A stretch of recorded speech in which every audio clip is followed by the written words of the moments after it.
القوس الثاني نفس الحاله. نقول 1 ناقص اي اس 4 في 1 ناقص اي. ليش سحبنا من اس الفرد 1؟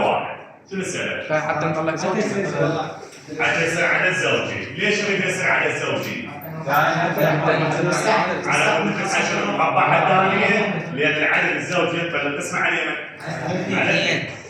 هسه هذا الأس الزوجي لازم نرجع مربع الثاني لأن ما عندنا قانون يحل الأربعة ولا عندنا قانون يحل الخمسة. عندنا شنو؟ بس اثنين. فنقول هنا 1 زائد هاي ناخذ تربيع 4 تقسيم 2 يعني قال 2 خليها وهذا القوس يبقى ينتظر 1 زائد ناقص. القوس الثاني نفس الحالة 1 ناقص اي تربيع اس 2 في 1 ناقص اي.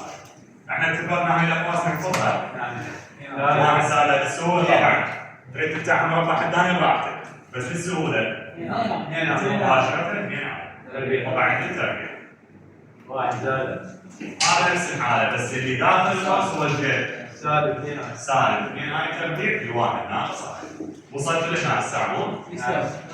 وقد تكون تكملة؟ نعم. يلا حنكمل شو حلك صح ولا لا؟ هذا التربيع يشمل الاثنين ويشمل الاي. 2 تربيع ايش قد؟ شو يطلع بصفها؟ نسوي سالب 4. تصير هيجي؟ ماشي. بعدين تضربها بمن؟ في 1 زائد. انتبه لهنا قلنا اذا اكو ناقص هذا القوس ما ينشال. ننتظر الاشاره اللي تطلع لي داخل القوس. شوف لي هذا السالب يروح بالتربيع ولا ما يروح؟ فقط 2 تربيع ايش قد؟ هاي 4. زين هاي تربيع شو تطلع لي؟ تغير الاشاره الفعليه صارت موجب 4 في شنو؟ 1 ناقص 4.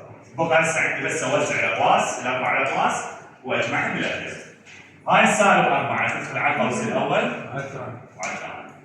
تصير سالب 4 ناقص 4 موجب 4 ناقص 4. وصلتوا لهنا لو لا؟ من طلع لي 8 ناقص 8 هاي؟